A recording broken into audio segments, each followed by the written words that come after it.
नमस्कार दोस्तों। आज हम लोग जिस रचना की चर्चा करने जा रहे हैं उसका नाम है कुरुक्षेत्र। कुरुक्षेत्र दिनकर की एक प्रसिद्ध रचना है जिसका आधार भूमि है युद्ध का दर्शन, अर्थात युद्ध क्यों होता है, युद्ध के वास्तविक कारण क्या हैं। कई बार ऊपर से कुछ कारण अन्य दिखाई पड़ते हैं, जबकि सूक्ष्म विवेचन करने पर पता चलता है कि वास्तविक कारण कुछ अन्य है। तो युद्ध के वास्तविक कारण क्या है, क्या युद्ध को टाला नहीं जा सकता है, युद्ध का कितना भीतर परिणाम होता है। युद्ध के परिणाम भी देखेंगे आप तो प्रत्यक्ष रूप से कम दिखते हैं, लेकिन अप्रत्यक्ष रूप से उसके परिणाम सदियों तक आते हैं समाज पर। तो इन सारे बिंदुओं पर कि युद्ध के बारे में अन्य दार्शनिकों ने, विचारकों ने क्या बोला है, क्या वास्तव में समाज की दुर्दशा हो जाती है, किस तरह से युद्ध की विभीषिका का परिणाम कितने दिनों तक समाज को भुगतना पड़ता है, उन सब सारी चीज़ों पर चर्चा की गई है। एक तरह से आप पाएंगे कि रचना युद्ध दर्शन पर आधारित है। इससे संबंधित जितने आयाम हो सकते हैं वो सभी आयाम इसमें खोलने की कोशिश की गई है। तो आइए शुरू करते हैं।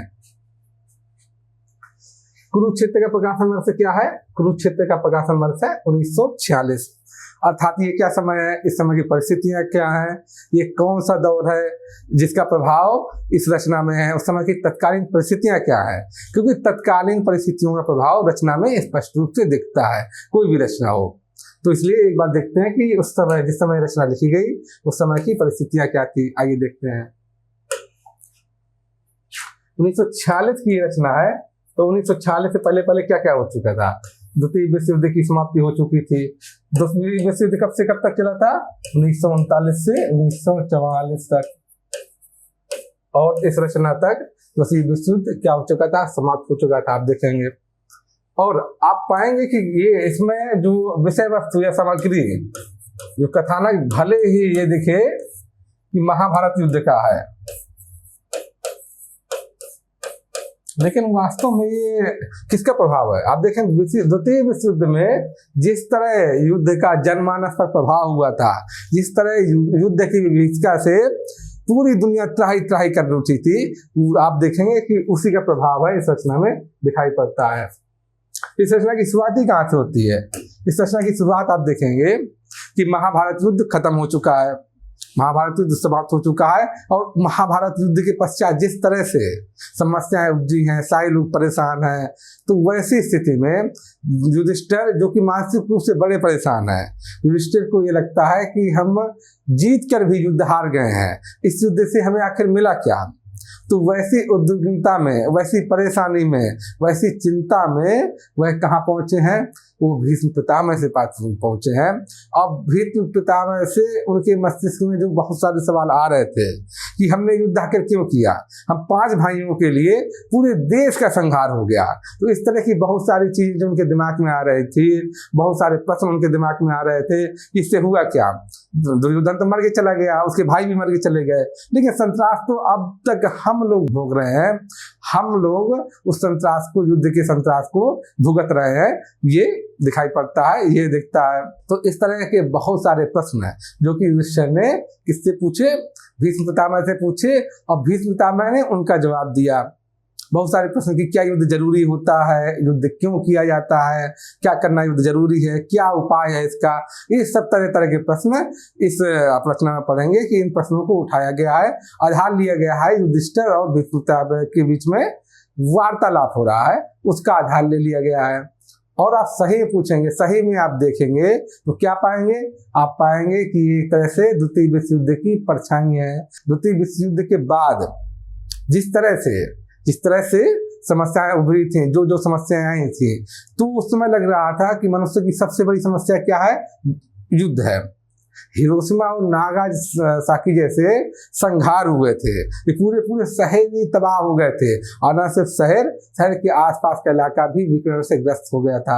लग रहा था एक बार की तो ऐसा लग रहा था, लगता मनुष्य पूरी प्रगति को नष्ट कर देगा, पूरी सृष्टि को नष्ट कर देगा, ऐसा लगने लगा था। तो इस तरह से कारण मनुष्य जिस तरह से खुद को बौना महसूस करने लगा था, जिस तरह से आप पाएंगे कि एक तरह से अनिष्ठा का भाव आने लगा था लोगों के मन में, किस तरह से जो हमारी जितनी परंपराएं, रीति रिवाज, उनके प्रति भी दुराव वाला भाव आने लगा था, वैसा भाव आप देखते हैं। ये सब चीजें इसमें मिलेंगी। और इससे किसका प्रभाव है? द्वितीय विश्व युद्ध का प्रभाव है, आप देखेंगे। और क्या देखते हैं, द्वितीय विश्व युद्ध खत्म हो गया था, लेकिन अब क्या आरंभ हो गया था, शीत युद्ध आरंभ हो गया था। यूएसए और सोवियत संघ के बीच में आप देखेंगे क्या आरंभ हो गया था, शीत युद्ध आरंभ हो गया था, जो भी एक तरह से क्या द्वंद्व का ही एक रूप था, दोनों के बीच में द्वंद्व विद्यमान था। तो ये आशंका भी लग रही थी, आज नहीं तो कल लगता है फिर कहीं एक युद्ध ना हो जाए, ऐसा भी लग रहा था। तो युद्ध की छाया क्या हो रही थी, मंडरा रही थी, ये आप पाएंगे। और क्या चल रहा था उस समय, मानव द्वारा अर्जित विज्ञान की शक्ति कितनी खतरनाक हो सकती थी, ये उस समय देखा था। इतने ज्यादा द्वितीय विश्व युद्ध में, सेकेंड वर्ल्ड वॉर में इतने ज्यादा मारक यंत्र इस्तेमाल किए गए थे, इतने भीषण जो नए नए आविष्कार हुए थे, तो मनुष्य को मारने के लिए, पर आज दूसरे पक्षों को, विपक्षियों को मारने के लिए इतने तरह के यंत्र इजाद किए गए थे, वो दिखाता। तो वो दिखाता विज्ञान कितना भयानक रूप ले सकता है, मानव द्वारा अर्जित विज्ञान की शक्ति कितनी नुकसानदायक हो सकती है, कितनी नकारात्मक हो सकती है, उसका चरम दिखाता, वहां पर चरम रूप उसका दिखाई पड़ा था। उदाहरण के रूप में एक देखिए, ये हिरोशिमा और नागासाकी का जो परमाणु विस्फोट हुआ था, किस तरह से इस परमाणु विस्फोट में आप देखेंगे पूरे नगर तबाह हो गए थे, और उसका विकिरण पूरे आसपास के नगरों में भी फैल गया था, कितना सदियों तक उसका परिणाम भुगतना पड़ा लोगों को, ये देखेंगे आप। तो ये सब दिखा रहा था कि मनुष्य विज्ञान की शक्ति का किस तरह से दुरुपयोग कर रहा है, युद्ध के नाम पर क्या क्या चीजें हो रही हैं, क्या क्या चीजें घटित हो रही हैं, कि लग रहा है कि पूरी मानवता ही समाप्त ना हो जाए, कहीं ऐसा ना हो जाए, ऐसा लगने में लगा था। तो ये उस समय की परिस्थितियां हैं, और आप पाएंगे, देखेंगे कि इस रचना में इन सब चीजों का प्रभाव कहीं ना कहीं पर है, ऐसा आप पाएंगे, ऐसा करेंगे। और युद्ध हो क्यों रहा था, युद्ध का मूल कारण ऐसा नहीं था, युद्ध हो क्यों रहा था, साम्राज्यवादी शक्तियों के बीच में युद्ध था। आज जब इतिहास पढ़ेंगे तो पाएंगे इसमें कि एक तरफ मित्र राष्ट्र थे और एक तरफ धुरी राष्ट्र थे। भाई एक तरफ मित्र राष्ट्र थे, एक तरफ धुरी राष्ट्र थे, वो आपस में दो गुट मिले, और तब से युद्ध आरंभ हुआ, धीरे धीरे पूरी दुनिया में युद्ध फैल गया। और दोनों ही शक्तियां कैसी थी, दोनों ही शक्तियां साम्राज्यवादी थी, ये भी दोनों ही शक्तियां साम्राज्यवादी थी। और ये तो नाजीवाद, साम्राज्यवाद का भी अगला रूप नाजीवाद, धुरी शक्तियां, जो इसमें जर्मनी शामिल था, जर्मनी इनका नेता था। अब देखेंगे ये और भी एक कदम बढ़ के थी।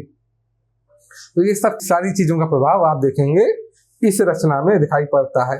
अब हम इस रचना का संवेदना पक्ष देखते हैं, संवेदनागत विशेषताएं देखते हैं। आइए शुरू करते हैं। इसमें क्या समझाया गया है, सबसे जो मूल इसकी विषय वस्तु रचना की, वो है युद्ध का दर्शन। अब युद्ध के दर्शन में हम लोग क्या क्या देखते हैं, पहली चीज तो ये कि युद्ध का वास्तविक कारण क्या है। एक कारण तो वो है जो दिखता है ऊपर से, दूसरा कारण वो जो वास्तविक कारण होता है, वो जब सूक्ष्म विवेचन करते हैं तब पता चलता है कि युद्ध का सच में कारण क्या था, वास्तव में कारण क्या था। तो वास्तविक कारण क्या है युद्ध का, ये देखा जाता है। इसे प्रत्यक्षता तो दिखता है कि जर्मनी की तानाशाही और जर्मनी के जो हिटलर था उसकी वजह से द्वितीय विश्व युद्ध हुआ, लेकिन जब और सूक्ष्म विश्लेषण करते हैं तो बहुत सारी चीजें निकल के सामने आती हैं। किस तरह साम्राज्यवादी शक्तियों की ये लिप्सा थी, किस तरह से उसमें जो हथियार बनाने वाली कंपनियां थी उनका क्या योगदान था, कैसे उन्होंने दोनों तरफ की जनता को भड़काया। और जनता में भी बहुत सारे लोग ऐसे थे, छुटभैये नेते लोग, कि जिन्होंने राष्ट्रवाद के नाम पर चीजों को इस तरह से बढ़ावा दिया, ऐसी ऐसी चीजें की, युद्ध की विभीषिका भड़क गई। किस तरह से सब अलग अलग शक्तियों की अलग अलग तरह से मंशा थी, ये आप देखेंगे। इटली की अपनी अलग मंशा थी, जर्मनी की अपनी अलग मंशा थी, जापान की अलग, इसी तरह अन्य शक्तियों की भी अपनी अपनी मंशा थी, अपना अपना लाभ था। किस तरह से क्या क्या किए, किस तरह से लोगों की भावनाओं को अलग अलग विचारधाराओं के नाम पर, अलग अलग स्रोतों के नाम पर, अलग अलग चीजों के नाम पर, परंपराओं के नाम पर तरह तरह से लोगों की विचारधाराओं को भड़काया गया, जिससे जनता भड़क उठी। किस भावना में, बदले लेने की भावना में। तो इस तरह आप देखेंगे बहुत सारे कारक थे द्वितीय विश्व युद्ध के, तो वही देखना पड़ता है कि वास्तविक में क्या कारण थे। दूसरी चीज आप देखेंगे, ये तो वास्तविक कारण क्या था, दूसरी चीज देखते हैं कि युद्ध का परिणाम क्या हुआ, ये देखा जाता है। कि जो प्रत्यक्ष रूप से दिखता है, उसके अलावा भी युद्ध के बहुत सारे परिणाम होते हैं, लंबे समय तक जाते हैं, दूरगामी परिणाम। तो परिणाम क्या हुआ? और तीसरी चीज देखी जाती है, क्या युद्ध को टाला जा सकता था? क्या युद्ध को टाला जा सकता था? इतने दुष्परिणाम हुए, क्या इन दुष्परिणामों को रोका नहीं जा सकता था? तो इस पर विचार करते हैं। तो ये एक एक करके हम लोग देख लेते हैं। जैसे सबसे पहले क्या है युद्ध का वास्तविक कारण? तो महाभारत युद्ध के जरिए बताया गया है कि क्या है, जब युधिष्ठिर बोलते हैं कि हम लोगों के 5 भाइयों की वजह से ये युद्ध आरंभ हुआ और बेवजह ही हम लोगों की वजह से पूरा का पूरा देश इसमें जल गया, ध्वंस हो गया देश का। किस तरह से? पूरे देश का संहार हो गया, 5 जन के द्वेष से हो गया संहार पूरे देश का। तो वहां पर जो भीष्म पितामह है वो बताते हैं कि ऐसा नहीं है जैसा तुम सोचते हो, सच में वैसा नहीं है। था क्या है? क्या युद्ध का वास्तविक कारण क्या है? एक चुराता न्याय जो रण को बुलाता भी वही है। युद्ध का दोषी वो व्यक्ति नहीं है कि जो शोषित है, जिसके साथ अन्याय हुआ, बल्कि युद्ध का दोषी वह व्यक्ति है जिसने न्याय की चुराया है, न्याय की चोरी की है। इसने न्याय को चुराया है, न्याय की चोरी की है या न्याय की हत्या की है। अर्थात युद्ध का वास्तविक दोषी कौन है? दुर्योधन है, क्योंकि उसने अन्याय किया तुम लोगों के साथ, जिसकी वजह से युद्ध आरंभ हुआ। भाई अन्याय का प्रतिरोध नहीं करोगे तब भी तो गलत है, अन्याय का प्रतिरोध भी तो करना पड़ेगा। इसलिए युद्ध का दोषी वही है जिसने न्याय को चुराया है। तो चुराता न्याय जो रण को बुलाता भी वही है। युधिष्ठिर सत्य की अन्वेषणा पातक नहीं है। अपने सत्य के लिए सत्य की खोज करना, सत्य के लिए संघर्ष करना गलत नहीं है कहीं से भी। ये कौन बोलते हैं? भीष्म पितामह बोल रहे हैं। तो युद्ध का वास्तविक कारण वो नहीं है व्यक्ति जो कि शोषण का विरोध कर रहा है, बल्कि युद्ध का वास्तविक कारक वो है जो कि शोषण कर रहा है, जो अन्याय कर रहा है, वो वास्तविक कारक है। और देखें पापी कौन? कौन युद्ध का उत्तरदायी है? पापी कौन? मनुष्य से उसका न्याय चुराने वाला या कि न्याय खोजते विघ्न का शीश उड़ाने वाला। कौन पापी है? कौन दोषी है?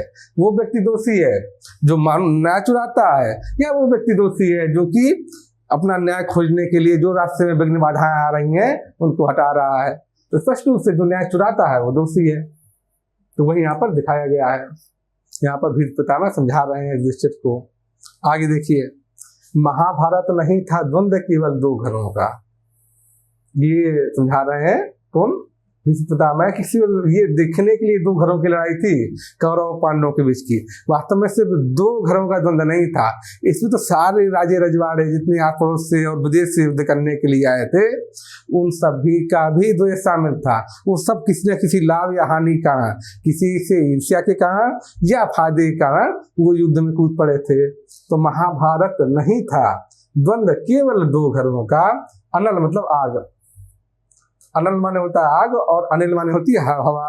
तो अनल था, अनल का पुंज था, इसमें भरा अगणित नलों का। इसमें हजारों अनगिनत नलों के भीतर जो आग भरी हुई थी हृदय में, जो बदले की भावना भरी हुई थी, ईर्ष्या भरी हुई थी, कुंठा संतरास, वो सब भावनाएं वास्तव में भड़क पड़ी थी महाभारत के नाम पर। ये देखते हैं। अब आगे देखते हैं। पहली चीज हुई युद्ध का वास्तविक कारण, तो उसकी यहाँ पड़ताल हो रही है। अब अगला क्या है? युद्ध का परिणाम क्या हुआ? देखिए, ये महाभारत वृथा निष्फल हुआ। ये कौन सोच रहा है?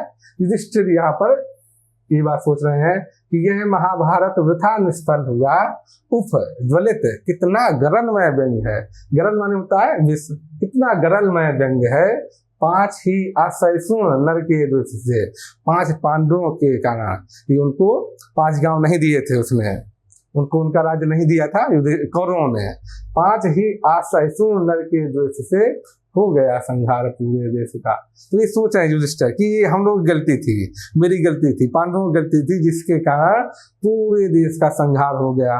5 ही असहिष्णु नर के दोष से हो गया संहार पूरे देश का। युद्ध के पश्चात ये सोच रहे हैं युधिष्ठिर कि हुआ क्या, परिणाम क्या हुआ? हो गया संहार पूरे देश का, पूरे देश का संहार हो गया। ये दिखाया जा रहा है कि पूरा देश ही लगभग जितने युवा लोग थे सारे क्या तो मृत्यु को प्राप्त हो गए, या क्या हुआ वो उसमें हो गए, लूले लंगड़े हो गए। किस तरह से विनाश का कई साल चला गया देश पीछे, ये दिखाया गया इसमें। अब तीसरा युद्ध से बचने के उपाय है। क्या युद्ध टाला जा सकता है? क्या उपाय है? ये देखिए, क्षमा दया तप त्याग मनोबल सबका लिया सहारा, पर नर व्याघ्र सुयोधन तुमसे कहो कहाँ कब हारा। इसमें भीष्म पितामह समझा रहे हैं युधिष्ठिर को कि तुमने तो अपनी तरफ से सारे उपाय कर लिए थे, क्षमा, दया, तप, त्याग, मनोबल, सबका तुमने सहारा ले लिया था, सारे उपाय कर लिए थे। तुमने कृष्ण को भेजा भी था दूत के रूप में, लेकिन दुर्योधन तो मानने के लिए तैयार ही नहीं था। वो तो कह रहा था कि मैं बिना युद्ध के सूची यानी सुई के बराबर भी जमीन नहीं दूंगा, सुई की नोक जितनी होती है उतनी भूमि भी मैं युद्ध के बिना नहीं दूंगा, ये दुर्योधन कहना था जब कृष्णदूत बन के गए थे। तो वही भीष्म पितामह समझ बोल रहे हैं कि तुम जितने उपाय हो सकते थे सारे उपाय तो तुमने कर लिए थे, अब तो कोई उपाय नहीं बचा था, क्या करते तुम आखिर। या ये देखिए, सच पूछो तो सर में ही बसती है दीप्ति विनय की, सच पूछो तो शर में ही बसती है दीप्ति विनय की, और संधि वचन संपूज्य उसी का जिसमें शक्ति विजय की। अर्थात युद्ध से बचने का वही उपाय है कि आप भी शक्तिशाली हुई है। अगर दोनों पक्ष शक्तिशाली हैं तो ही युद्ध को किसी सीमा तक टाला जा सकता है, हमेशा नहीं, कभी कभी किसी सीमा तक टाला जा सकता है जब दोनों ही पक्ष शक्तिशाली हो, दोनों ही पक्ष को एक दूसरे से भय हो। तो सर पूछो तो शर में यानी बाण में ही बसती है दीप्ति विनय की, उसी से ही मनुष्य सामने वाला आदमी विनय पूर्वक बात करता है। और संधि वचन संपूज्य, संधि वचन या इस तरह के वचन उसी के माने जाते हैं जिसमें शक्ति विजय की, जिसमें विजय करने की शक्ति हो, जिसमें जीतने की शक्ति हो, जो सामर्थ्यवान हो। इसका मतलब है कि सामर्थ्यवान व्यक्ति ही युद्ध को चाहे तो रोक सकता है या आरंभ कर सकता है। तो युद्ध रोकने की शक्ति भी सामर्थ्यवान व्यक्ति के पास ही होती है। युद्ध और शांति की तुलना इसमें की गई है, जो दिखती है कि युद्ध क्या है, शांति क्या है। इसमें देखिए, समर निंद है, समर तो निंदनीय है, समर की यानी युद्ध तो निंदनीय ही है, समर निंद है। ये कौन बोल रहा है? भीष्म पितामह बोल रहे हैं कि समर निंद है धर्मराज, मतलब युधिष्ठिर जो युद्ध है वो बुरा तो है ही, समर निंद है धर्मराज पर कहो शांति हो क्या है, जो अनीति पर स्थित होकर भी बनी हुई सरला है।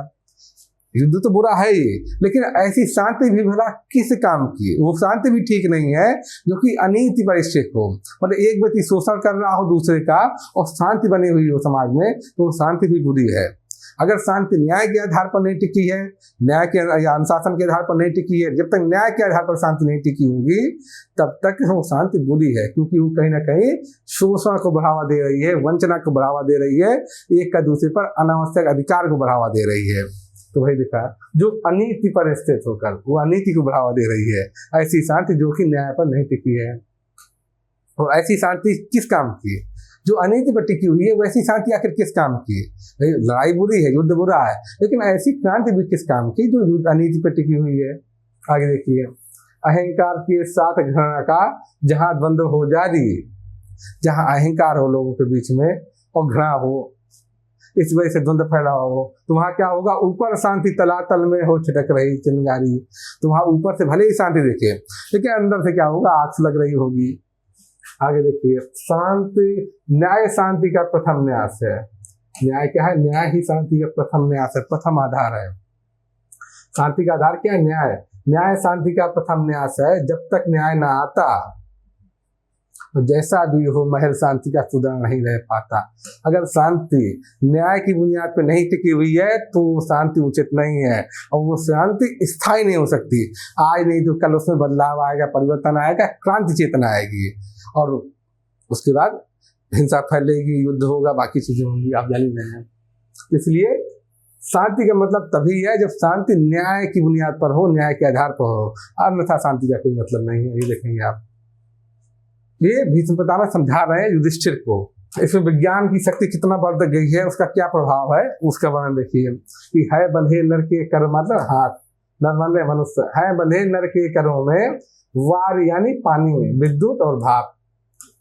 भाई अब जल शक्ति देखते होंगे, पंचक्की चलती है उससे, जल शक्ति, जल विद्युत जो बनती है, आप देखते हैं पंचक्की चलती है और जल विद्युत बनती है, टरबाइन के जरिए जल विद्युत बनती है। तो जल की शक्ति देखिए, बिजली से लगभग सारी मशीनें, सारी बड़ी बड़ी मशीनें आप देखेंगे, कारखाने, सारी मशीनें और सारे कारखाने किससे चलते हैं? सारी मशीनें और सारे कारखाने बिजली से चलते हैं। बड़ी बड़ी मशीनें हैं, अब तो ट्रेन भी बिजली से ही चलती हैं, कारखाने आप देखिएगा, मशीनें देखिएगा, सब उसी से चलती हैं। इसी तरह भाप से उसी मानव क्या चलते थे, इंजन चलते थे, इंजन चलते थे, रेलें चलती थी, कैसे भाप से चलती थी, देखेंगे। तो है बंधे नर के करों में वारी विद्युत भाप, हुक्म पर चढ़ता उतरता है पवन का ताप। पवन का ताप भी हुक्म से चढ़ता उतरता। तो इसी आप देखते होंगे एयर कंडीशनिंग कैसे जब मन चाहे आप बटन में आपके रहता है। तो मनुष्य कितना शक्तिशाली हो गया है, इसके बारे में यहाँ बताया गया है कि है बंधे नर के करों में वारी विद्युत भाप, और हुक्म पर चढ़ता उतरता है पवन का ताप। ये देखिए विज्ञान के माध्यम से मनुष्य कितना शक्तिशाली हो गया है, इसी का वर्णन किया गया है। आगे देखिए, इस मनुष्य के हाथ से विज्ञान के भी फूल, इस मनुष्य के हाथ से विज्ञान के भी फूल, और वज्र होकर छूटते शुभ धर्म अपना भूल। जो विज्ञान के सूल है, या विज्ञान जिस तरह साधन की तरह इस्तेमाल हो रहा है, तो विज्ञान की जो सूल है वो भी कैसे फूल की बजाय कैसे अपना धर्म भूल कर छूट रहे हैं। तो विज्ञान के भी फूल हैं, वो क्या बन गए, फूल की बजाय सूल बन गए हैं। तो विज्ञान का प्रयोग आप सकारात्मक भी कर सकते हैं, नकारात्मक भी कर सकते हैं। विज्ञान के प्रयोग से आपके चाकू बनता है रसोई का, और उसी से खंजरी बनता है हत्या करने वाला। तो आप पर निर्भर करता है कि विज्ञान का प्रयोग कैसे करें। विज्ञान से हल भी बना और विज्ञान से तलवार भी बनी। एक पेट भरता है आदमी का और दूसरा हत्या करता है आदमी की। तो ये आप देखेंगे, तो ये व्यक्ति पर निर्भर करता है कि विज्ञान का इस्तेमाल वो आखिर कैसे करे। विज्ञान अपने आप में अच्छा या बुरा नहीं है, ये तो व्यक्ति पर, उसको विज्ञान का प्रयोग करने वाले पर निर्भर करता है कि वह विज्ञान का प्रयोग आखिर किस तरह कर रहा है।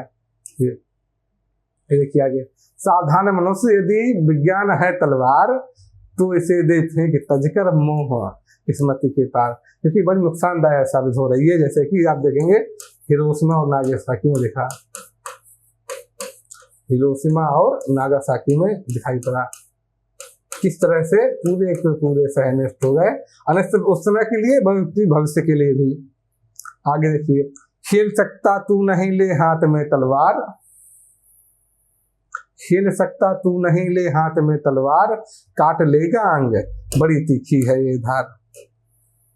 विज्ञान की धार बहुत तीखी है, अगर सही से उपयोग नहीं हुआ तो वो उल्टा नुकसान पहुंचा देगी मनुष्य को ही। उसी के बारे में यहाँ पर बताया गया है कि विज्ञान की शक्ति का आप सही ढंग से इस्तेमाल करेंगे तो सकारात्मक है, गलत ढंग से इस्तेमाल करेंगे तो कितना नुकसानदायक हो सकती है, उसी का यहाँ पर जिक्र किया गया है। मानववाद और मानव की शक्ति में विश्वास इसमें दिखता है। इस रचना में एक संवेदना का बिंदु भी है कि कैसे मानववाद और मानव की शक्ति में विश्वास दिखाया गया है। भाग्यवाद आवरण पाप का, जो भाग्य पर निर्भर है व्यक्ति, भाग्यवाद आवरण पाप का और शस्त्र शोषण का। भाग्यवाद ही शोषण को बढ़ावा देता है, जिससे रखता दबा एक जन भाग दूसरे जन का। जहां जहां बात होगी पुनर्जन्म की बात होगी, इस तरह की भाग्यवाद की बात होगी कि ये जैसे राजा महाराजा ये जो ये सब चीजें होती हैं, ये क्या उनको जन्म के आधार पर प्राप्त होती हैं, ये सब संसाधन या ये सब शक्तियां। तो जहां इस तरह की बात होगी कि भाग्य आधार पर चीजें मिल रही हैं लोगों को, उससे क्या होगा, समाज के बीच में शोषण बढ़ेगा। क्योंकि भाग्य के आधार पर जब एक व्यक्ति को चीजें मिल जाती है तो क्या हो रहा है, दूसरे व्यक्ति को कहीं ना कहीं नुकसान पहुंच रहा है उससे।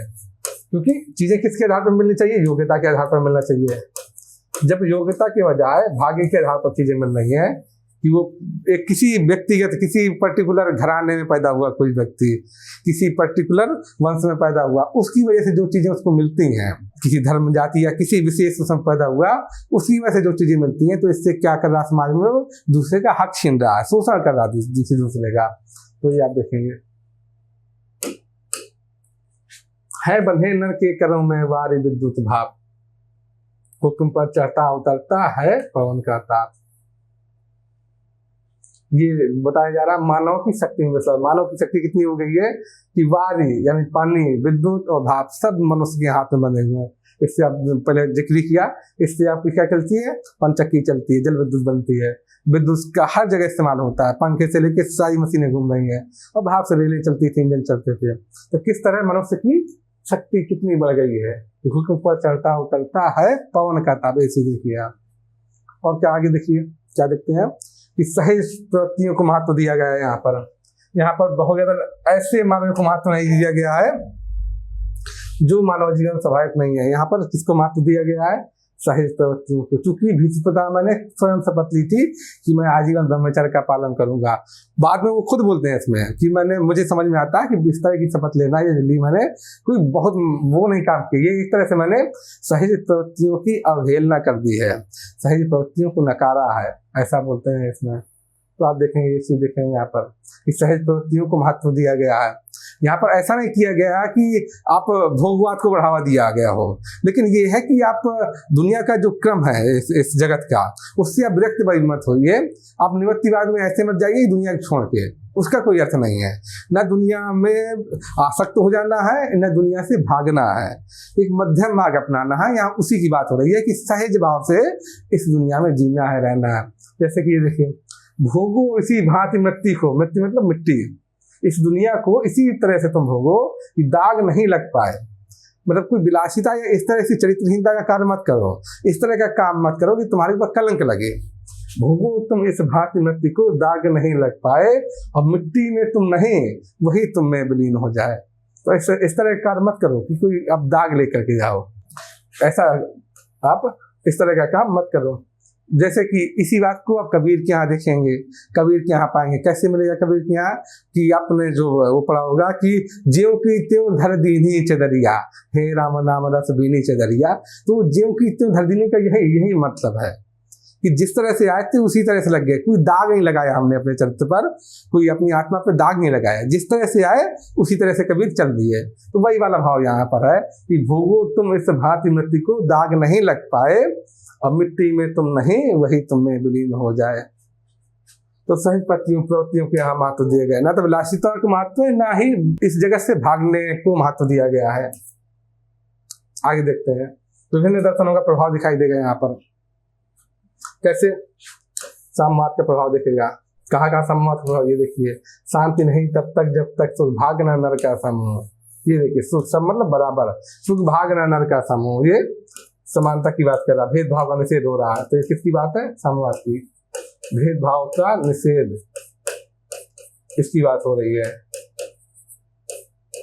समानता की चर्चा हो रही है। शांति नहीं तब तक जब तक सुख भाग न नर का सम हो, और नहीं किसी को बहुत अधिक हो, नहीं किसी को कम हो। तो इसकी चर्चा है समाजवाद की, साम्यवाद की। ये देखिए किस तरह से विषमता फैली है, किस तरह से शोषण फैलता है। ये देखिए, इस व्यक्तिगत पूंजीवाद के लिए बोला जा रहा है, इस वैयक्तिक भोगवाद देखिए, यानी पूंजीवाद की फूटी जिसकी धारा, तड़प रहा जिसमें पढ़कर मानव समाज ये सारा। पूंजीवाद यही बात करता है ना, जो उदारवाद दर्शन है, और पूंजीवाद उसका व्यवहारिक पक्ष है, आर्थिक पक्ष है। तो यही बात करता है व्यक्तिगत स्वतंत्रता की। तो इस वैयक्तिक भोगवाद से फूटी जिसकी धारा, और तड़प रहा जिसमें पढ़कर मानव समाज ये सारा। तो पूंजीवादी के कारण, पूंजीवादी दर्शन के कारण किस तरह से मानव समाज का हितग्राही कर उठा है, मानव समाज किस तरह से परेशान है, उसी की चर्चा यहाँ पर है। आगे ये किया गया है किस पर? पूंजीवाद पर, समाजवाद पर, कि हिलो डुलो मत हृदय रक्त अपना मुझको पीने दो, तो अचल रहे साम्राज्य शांति का। यहाँ पर कैसी जो पूंजीवाद में शांति है वो कैसे शोषण पर आधारित शांति है, या साम्राज्यवाद में जो जबरन शांति स्थापित कर दी गई है वो कैसी है, शोषण के आधार पर है। अचल रहे साम्राज्य शांति का जियो और जीने दो, यहाँ उसी पर व्यंग्य किया है कवि ने। ये ऐसी शांति का क्या मतलब भाई? ऐसी शांति की साम्राज्य का क्या मतलब जो कि क्या है, शोषण पर टिकी हुई है, जहां पर जो समर्थ लोग हैं वो दूसरे का खून पी रहे हैं। ये देखिए आगे, तो ये क्या, ये देखिए चाहिए, देखिए किसमें साम्यवाद का प्रभाव है इसमें भी देखिए साम्यवाद क्या करता है, इहलौकिक बात करता है। साम्यवाद पारलौकिक चीजों को नहीं मानता, दूसरे जन्म में सब पर विश्वास नहीं करता। ये देखिए, ऊपर सब कुछ शून्य शून्य है, कुछ भी नहीं गगन में, और धर्मराज जो कुछ भी है इस मिट्टी में जीवन में, इसी जन्म में जो करना है करो, जो कुछ सामने है इसी में जो करना है करो, परलोक के चक्कर में मत रहिए। ये कहता है साम्यवाद, तो उसी का प्रभाव है। देखिए गीता के निष्काम कर्म का प्रभाव भी देखेंगे आप जब स्थिति से पढ़ेंगे तो उसमें एक चीज पढ़ेंगे, कोई भी कार्य अच्छा है बुरा, नैतिक है या अनैतिक है, ये कैसे तय किया जाएगा? भाई एक ही कार्य एक जगह पर नैतिक हो जाता है, एक जगह पर अनैतिक। जैसे सिपाही भी हत्या करता है और चोर भी हत्या करता है, भाई डाकू भी हत्या करता है, सिपाही भी हत्या करता है, लेकिन डाकू को क्या माना जाता है? डाकू के काम को अनैतिक माना जाता है, और सिपाही के काम को नैतिक मान लिया जाता है, नैतिक ठहराता है देश समाज दुनिया। तो क्यों ऐसा है? तो नैतिकता या अनैतिकता का निर्धारण कैसे होता है? कोई भी कार्य नैतिक है या अनैतिक है, इसका निर्धारण होता है किससे? इसका निर्धारण होता है कि उसके कार्य के पीछे करने वाले व्यक्ति का इरादा क्या था, इंटेंशन क्या था। इंटेंशन या इरादे के आधार पर ही निर्धारित होता है कि कोई भी कार्य अच्छा है या बुरा, नैतिक है या अनैतिक। तो यहाँ पर देखिए, तो उसकी चर्चा है। दूसरा, गीता में क्या कहा गया है कि कोई भी काम कैसे करना चाहिए? निष्काम भाव से करना चाहिए। आप काम कर रहे हैं तो उसमें तुरंत फल की इच्छा मत कर लीजिए। कर्म किए जा फल की इच्छा मत कर रहे इंसान, और जैसा कर्म करेगा वैसा फल देगा भगवान। भगवान स्वयं ही फल देगा। तुम ये सोच के मत करो कि मुझे इससे ये फायदा हो जाएगा। बिना किसी भय, दबाव या प्रलोभन के कार्य करना चाहिए। यही गीता के निष्काम कर्म का सिद्धांत है। तो यहाँ पर दोनों की चर्चा होगी। देखिए, सत्य ही भगवान ने उस दिन कहा, भगवान मतलब कृष्ण ने, सत्य ही भगवान ने उस दिन कहा, मुख्य है करता हृदय की भावना। तो हृदय की भावना है वही प्रमुख करता है, और हृदय की भावना से ही निर्धारित होता है कि कोई काम कैसा है। आगे देखिए, मुख्य है ये भाव जीवन युद्ध में, भिन्न हम कितना रहे निष्कर्म से। कि किस तरह से हम निष्काम भाव से काम करें, बिना भय, दबाव या प्रलोभन के काम करें, यही गीता कहती है, यही भगवान ने कहा है। तो उसी की चर्चा यहाँ पर हो रही है, आप देखेंगे। तो गीता के निष्काम कर्म का प्रभाव है। आगे देखिए कैसे, क्या क्या प्रभाव है। यहाँ कर्मवाद के सिद्धांत का प्रभाव है कि क्रिया कर्म को छोड़ मनुज कैसे निज सुख पाएगा, और कर्म रहेगा साथ भागवे जहाँ कहीं जाएगा। भाई जब तक इस दुनिया में मनुष्य है तो कुछ ना कुछ तो काम करेगा ही। भाई कुछ नहीं करा तो सो रहा है, सोना भी तो एक कर्म है। कुछ ना कुछ तो आखिर करेगा ही। कर्म को छोड़ के आदमी कैसे जा सकता है? भाई कर्म उसी तरह मनुष्य से जुड़ा रहेगा। जीवन जैसे मछली पानी से जुड़ी हुई है, मछली कितना भी घड़ा कर ले पानी से, लेकिन पानी को छोड़ तो नहीं सकती। उसी तरह मनुष्य का कर्म भी आजीवन उससे जुड़ा हुआ है, तो छोड़ बच नहीं सकता मनुष्य कर्म से। ये देखिए, यहाँ पर इसी कर्मवाद का सिद्धांत दिया गया है। या ये देखिए कैसे कर्मवाद को, कि मनुष्य को किस तरह कर्म करना चाहिए, क्या करना चाहिए। वो देखिए कि जीवन उसका नहीं युधिष्ठिर जो उससे डरते हैं। मनुष्य कर्मवाद की बात हो रही है।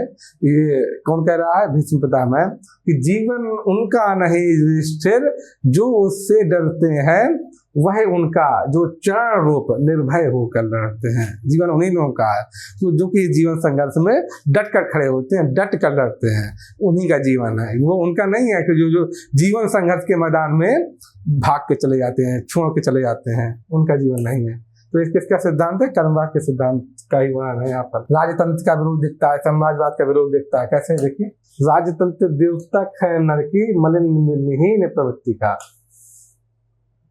मलिन प्रवृत्ति का द्योतक है प्रकृति का, मानवता की ग्लानि और कुत्सित कलंक संस्कृति का। ये उसके बारे में बोला गया, राजतंत्र के बारे में, साम्राज्यवाद के बारे में। आगे देखिए, गांधी जी के निग्रह सिद्धांत का समर्थन किया गया है। गांधी जी ने क्या बोला है कि प्रकृति हम लोगों की सारी जरूरतें पूरी कर सकती है। प्रकृति इस दुनिया की सारी जरूरतें पूरी कर सकती है, लेकिन वो किसी के लोभ को पूरा नहीं कर सकती, किसी के लालच को पूरा नहीं कर सकती। लालच तो अनंत है, प्रकृति जितना पूरा करेगी लोगों का लालच उतना ही बढ़ता जाएगा। तो प्रकृति सारी जरूरतों को पूरा कर सकती है हमारी, लेकिन किसी के लालच को पूरा नहीं कर सकती। तो वही चीज यहाँ पर दी गई है, उसी का वर्णन है कि प्रभु के दिए हुए सुख इतने है विकीर्ण, विकीर्ण मतलब फैले हुए हैं, है विकीर्ण धरती पर, है विकीर्ण धरणी पर। अब भोग सके जो जगत में, भोग सके जो जगत में, कहाँ अभी इतने न। इतनी प्रकृति ने सुविधाएं दी है, इतनी चीज दी है कि जितने भी दुनिया में लोग हैं या उससे ज्यादा भी हो जाएंगे, तब भी वो आराम से रह पाएंगे, आराम से उसको भोग पाएंगे। बस लालच को पूरा नहीं किया जा सकता। उसी का वर्णन किया गया है। गांधी जी के निग्रह सिद्धांत का समर्थन किया गया है। अहिंसा का विरोध देखेंगे आप कैसे। भाई इसे कुरुक्षेत्र नाटक में आप देखेंगे कि ये बताया गया है कि अहिंसा के माध्यम से आप बच नहीं सकते, ना युद्ध से ना शोषण से। इसी शोषण का विरोध करना है और सामने वाला एकदम जंगली व्यक्ति है, एकदम पशु हो गया है, तो आपको हथियार तो उठाना पड़ेगा। आप अहिंसा के भरोसे रहकर उससे बच नहीं सकते, उससे आप डटकर लड़ नहीं सकते, कैसे आप उसको रोकेंगे? आप उसको रोक ही नहीं पाएंगे अगर आप खुद उतने मजबूत नहीं साबित होंगे या शस्त्र नहीं उठाएंगे। तो यहाँ पर इसीलिए अहिंसा का विरोध किया गया है और हिंसा का समर्थन किया गया है शोषण के विरोध में, कि शोषण का विरोध करना है तो हमें हिंसा का मार्ग अपनाना ही पड़ेगा यदि सामने वाला हिंसक है तो। देखिए, सहनशीलता, क्षमा, दया को तभी पूजता जग है। ये सब गुण है जो सहनशीलता, क्षमा, दया, तब इन सब की वैल्यू तभी है, महत्व तभी है, तभी जगत उनकी इज्जत करता है। बल का दर्प चमकता उसके पीछे जब जगमग है, जब इनके पीछे बल का दर्प हो, ताकत हो। जिस आदमी के अंदर ये सब गुण है, यदि उसके पास ताकत नहीं है तो लोग उसकी कोई महत्व नहीं देंगे, उसको समझेंगे मजबूरी में ये इस सब चीजों का नाटक कर रहा है। जब तक कि उसके पास शक्ति नहीं है, बल नहीं है, तब तक उसके इस गुणों का कोई महत्व नहीं है। इसी कविता में उदाहरण भी है कि भगवान राम 3 दिनों तक 3 दिवस तक पंथ मांगते रघुपति सिंधु किनारे, जो समुद्र किनारे 3 दिवस तक रास्ता मांगते रहे, प्रार्थना करते रहे भगवान राम समंदर से। 3 दिवस तक पंथ मांगते रघुपति सिंधु किनारे, अब बैठे पढ़ते रहे छंद अनुनय के प्यारे प्यारे। लेकिन 3 दिनों तक कुछ नहीं हुआ। फिर जब उन्होंने बाण निकाला तो समंदर सूखने लगा, तब त्राही त्राही करके समंदर उनके पास आया। उसी का वर्णन है। इस सहनशीलता, क्षमा, दया को तभी पूजता जग है, तो बल का दर्प चमकता उसके पीछे जब जगमग है। खाली आप अहिंसा, क्षमा, दया जैसे गुण लेके घूमिए, दुनिया कोई वैल्यू नहीं देगी, कोई महत्व नहीं देगी जब तक आपके पास शक्ति नहीं है। क्षमा शोभती उस भुजंग को जिसके पास गरल हो, उसको क्या जो दंतहीन विषरहित विनीत सरल हो। भाई, जो जिस सांप के पास, जिस नाग के पास विष है, विष दंत है, वो अगर बोले कि मैंने तुमको क्षमा कर दिया, सामने वाले को माफ कर दिया, जाओ जाने दिया, तब लोग उसका महत्व मानेंगे कि हाँ ये चाहता तो डस सकता था लेकिन इसे छोड़ दिया। लेकिन जिस पर विष दंत ही नहीं, लोग बोले तुम्हारे पास है नहीं, तुम क्या डसोगे, तुम क्या बोल रहे कि मैंने तुम्हें छोड़ दिया। तो लोग की वैसी मानसिकता है दुनिया की, समाज की, उसी बारे में कवि ने चर्चा की है। ये देखिए, कौन केवल आत्मबल से जूझ कर, आत्मबल का सहारा लेकर, कौन केवल आत्मबल से जूझ कर जीत सकता देह का संग्राम है। जो शरीर का संग्राम है, देह का संग्राम है, कैसे जीत पाएगा आत्मबल से, इसको कैसे जीत पाएगा। पाशविकता खड्ग जब लेती उठा, जब आदमी के अंदर का जानवरपन जग जाता है, पाशविकता खड्ग जब लेती उठा, आत्मबल का एक बस चलता नहीं, आत्म का कोई बस नहीं चलता। आत्मबल वाला व्यक्ति उसे नहीं रोक सकता जो सामने वाला जानवर बन के आ गया है। तो वैसी स्थिति में तो शस्त्र ही उठाना पड़ता है मनुष्य को। इसका वर्णन किया है। तो यहाँ पर अहिंसा का विरोध देखेगा आपको।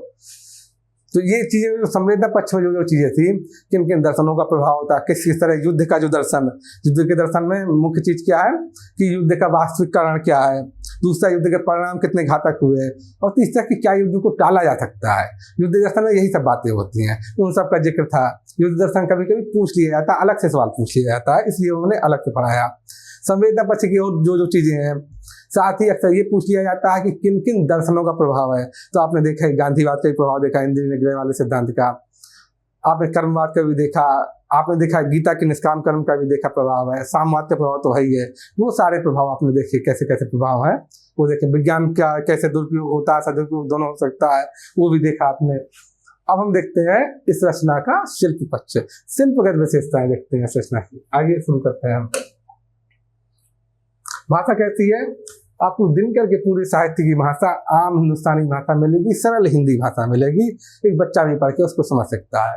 तो भाषा कैसी है, सरल हिंदी है, हर तरह के शब्द मिलेंगे भाषा में, भाषा सरल हिंदी है। काव्य रूप कैसा, इस पर अक्सर प्रश्न पूछ लिया जाता है, क्योंकि समीक्षकों के बीच एक विवाद की स्थिति है कि रचना आखिर है क्या, ये रचना प्रबंधक काव्य है या मुक्तक है, किस तरह की रचना है, प्रबंधक काव्य है या नहीं है, पहली बात तो ये है। और दूसरी बात, अगर प्रबंध काव्य है तो फिर इसको क्या बोला जाए, इसको महाकाव्य बोला जाए या खंड काव्य बोला जाए, इसको क्या बोला जाए, या इसको लंबी कविता बोला जाए, इसको बोला क्या जाए, ये समीक्षकों के बीच एक विवाद का विषय है। तो इससे भी कभी कभी प्रश्न पूछ लिया जाता है। ये प्रश्न क्यों उठा, क्योंकि जब आप पढ़ेंगे इसको तो इसमें यदि आप स्वतंत्र भाव से भी पढ़ रहे हैं इसके सर्गों को, तब भी ये अपने आप में परिपूर्ण है, और साथ में पढ़ रहे हैं तो एक हल्की सी कथा बंधी हुई दिखती है। इस वजह से विवाद रहा कि ये प्रबंधात्मक इसको माना जाए या इसको मुक्तक माना जाए। साथ ही इसका जो छठवां सर्ग है वो पूरी तरह से पूरा दार्शनिक उसमें विचार भरे हुए हैं, दार्शनिकता भरी हुई है, और उसको यदि रचना से अलग कर लें हम तब भी रचना पर कोई प्रभाव नहीं पड़ता, वो अलग। और ये दिनकर ने भी इस चीज को स्वीकारा है। जब आप प्राकथन देखेंगे इस रचना का, आमुख देखेंगे, तो उसमें दिनकर ने लिखा है इसका छठवां सर्ग तो स्वयं भी टूटकर अलग से भी जी सकता है, यानी इसको हटा भी दिया जाए तो रचना पर कोई फर्क नहीं पड़ेगा, रचना वैसे वैसे चलेगी। तो ऐसी चीजें हैं। हालांकि वो सर्ग बड़ा बेहतर है और उसमें बहुत सारी दार्शनिक चिंतन है, बहुत सारी वैचारिक चीजें हैं उसमें, तो उसका अपना महत्व है।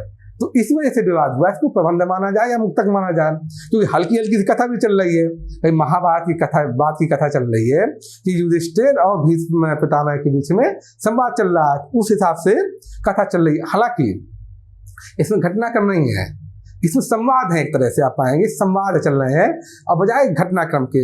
तो घटनाक्रम नहीं है, क्योंकि जो प्रबंध काव्य होते हैं उसमें घटनाक्रम भी होते हैं, इसलिए समीक्षकों के बीच विवाद है कि इसको प्रबंध माना जाए कि नहीं माना जाए। कौन कौन सा? एक तो जो कथा है वो झीनी है, हल्की सी है। दूसरा, इसमें घटनाएं नहीं है, संवाद बस है, घटनाएं नहीं दी गई हैं। घटनाएं दी गई पुरानी है, साथ में घटनाएं नहीं चलती, कथाक्रम में घटनाएं नहीं चलती। तो उन सब की वजह से यही माना गया कि इसको प्रबंध माना जाए, प्रबंध काव्य या नहीं माना जाए। फिर दूसरा प्रश्न उठा, जो भी बड़ा प्रश्न है कि अगर मान लीजिए इसको प्रबंध काव्य मान लें हम, तो इसको माने क्या? ये माने या ये माने या ये माने? क्योंकि महाकाव्य होने लायक तो है नहीं। महाकाव्य तो समाज की, पूरे समाज का चित्रण करता है, साथ ही साथ उसमें देखिए जिस तरह सर्ग होते हैं समाज का चित्रण करता है, ढेर सारी घटनाएं होती हैं, ढेर सारे वर्णन होते हैं, बहुत सारे चरित्र होते हैं, वो सब चीजें होती हैं, इसमें उन सारी चीजों का अभाव है, तो महाकाव्य तो नहीं माना जा सकता। अब एक खंड काव्य इसको माना जाए न माना जाए, तो कुछ समीक्षक मानते हैं कि हाँ खंड काव्य होने के लायक है, उसका एक पक्ष का चित्रण कर रहा है। और लेकिन मसला ये है कि इसमें घटनाएं इतनी कम है, खंड काव्य भी जब आप पढ़ेंगे तो घटनाएं बहुत सारी मिलती हैं। ये भले ही किसी व्यक्ति के जीवन के कुछ पक्ष का चित्रण करे, लेकिन घटनाएं इसमें कम से मिलती हैं, घटनाएं भी मिलती हैं और वर्णन भी मिलते हैं। इसमें ना घटनाएं वर्णन बहुत कम है, आप देखेंगे विचार ज्यादा है, संवाद ज्यादा है, वो पाएंगे। तो इस तरह से बहुत सारे समीक्षकों ने माना कि खंड काव्य भी इस आधार पर इसको नहीं माना जा सकता। अब फिर क्या बचता है? लंबी कविता। कई समीक्षकों का मानना कि लंबी कविता है, तो इस पर ज्यादातर समीक्षक राजी हुए हैं कि इसको लंबी कविता माना जाए। और लंबी कविता भी कैसी? विचार प्रधान लंबी कविता मान सकते हैं इसको, क्योंकि इसमें विचारों की एक श्रृंखला विद्यमान है और उसी श्रृंखला के कारण एक कहानी सी भी दिखती है। तो ये क्या है वास्तव में? अधिकांश समीक्षकों का ये मानना है कि ये लंबी कविता है, और लंबी कविता कैसी? विचार प्रधान लंबी कविता है, ऐसा समीक्षक मानते हैं। तो इसके बीच काफी विवाद था। जब प्रश्न है तो आप पूरा डिटेल में लिखिए। ये कुछ समीक्षक ऐसा मानते हैं, कुछ समीक्षक ऐसा मानते हैं और कुछ समीक्षक ऐसा मानते हैं। तो इसमें प्रबंधात्मकता का गुण है, किस वजह से? विचारों की श्रृंखला की वजह से प्रबंधात्मकता ही है। इसमें प्रबंध गुण घटनाक्रम की वजह से नहीं है, ये वर्णन के आधार पर नहीं है। इसमें प्रबंध गुण क्या है? विचारों के आधार पर है, विचारों की एक श्रृंखला है, उसके आधार पर प्रबंध का गुण आया है इसमें, जो देख सकते हैं। इसमें आप अलंकार पढ़ें, बहुत सारे अलंकार मिलेंगे, हर पेज पे एक आध अलंकार आपको मिल जाएगा। और सहज भाव से अलंकारों का प्रयोग किया गया, अलग से चिपकाने के उद्देश्य नहीं है, बड़े सहज भाव से अलंकार आते हैं। जैसे सब समेट प्रहरी बिटलाकर कहती कुछ मत बोलो, और शांति सुधा बह रही न इसमें गरल क्रांति का घोलो। तो इसमें देखिए गरल क्रांति और शांति सुधा। शांति सुधा में कौन सा अलंकार आप देखें? शांति रूपी सुधा, शांति और सुधा को इकट्ठा कर दिया गया है। तो शांति सुधा में कौन सा अलंकार हुआ? रूपक अलंकार हुआ। तो रूपक अलंकार का उदाहरण है इसमें। शांति सुधा में आप देखेंगे रूपक अलंकार का उदाहरण है ये शांति सुधा। इसमें खूब बिंब मिलेंगे युद्ध के, जहां जहां पर युद्ध का वर्णन है तो खूब बिंब मिलते हैं। जैसे देखिए महाभारत युद्ध का वर्णन नहीं है, इस रक्त से सिंचकर समर की मेदनी, मेदनी माने धरती, समर माने युद्ध, रक्त से सिंचकर समर की मेदनी हो गई है लाल नीचे कोस भर, नीचे कोस भर लाल हो गई है, इतना खून बहा है। और ऊपर रक्त की खर धार में, तेज धार में खून की तैरते हैं अंग रथ गजबाज के, रथ के अंग, गज के यानी हाथियों के अंग, बाजी मतलब घोड़े के अंग तैरते हैं। किस तरह मनुष्य के और जानवरों के अंग किस तरह से उसमें तैर रहे हैं, उसी का विभत्स वर्णन जो दिखता है युद्ध का जैसा वर्णन होता है वो वर्णन किया गया है। ये देखिए बिंब कैसे बिंब है, साक्षात बिंब उपस्थित है युद्ध का। प्रतीकों का भी प्रयोग किया गया है, आप देखेंगे पूरी रचना ही एक तरह से प्रतीकात्मक है। ये महाभारत युद्ध के आधार पर ये जो लिखा गया है, वास्तव में आप देखेंगे द्वितीय विश्व युद्ध हुआ था, उसकी जिस तरह से विभीषिका हुई थी, तो द्वितीय विश्व युद्ध को ही एक तरह से दिखाती है रचना, पूरी रचना उसको दिखाती है। तो आप देखेंगे पूरी प्रतीकात्मक रचना आप पाएंगे। तो इस तरह हमने क्या किया, इसका हमने संवेदना पक्ष देखा, इस रचना का शिल्प पक्ष देखा, इस रचना का संवेदना पक्ष में हमने पढ़ा कि किन किन दर्शनों का प्रभाव है, युद्ध दर्शन क्या है इसका, वो सब देखा। युद्ध दर्शन वाला पॉइंट ज़्यादा इंपॉर्टेंट है, ये सब चीज़ देखी हमने। तो हम अब यहाँ पर अपना ये टॉपिक खत्म करते हैं। अगले टॉपिक में हम नई चीज़ लेकर आपके सामने हाजिर होंगे। तब तक के लिए नमस्कार।